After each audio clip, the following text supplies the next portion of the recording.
कि ये थर्मामीटर किसी के भी मुंह में दूसरे पेशेंट के नहीं लगाना। जो डॉक्टर ऐसा करते हैं, गलत करते हैं।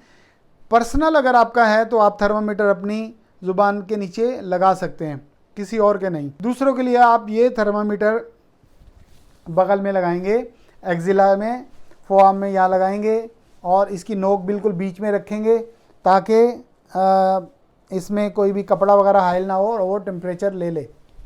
डिफरेंस क्या है दोनों में? डिफरेंस ये है कि अगर आप ज़ुबान के नीचे रखते हैं तो आप जो टेम्परेचर आएगा एग्जैक्ट वही टेम्परेचर है, लेकिन अगर आप बगल में रखते हैं तो 1+ कर देंगे।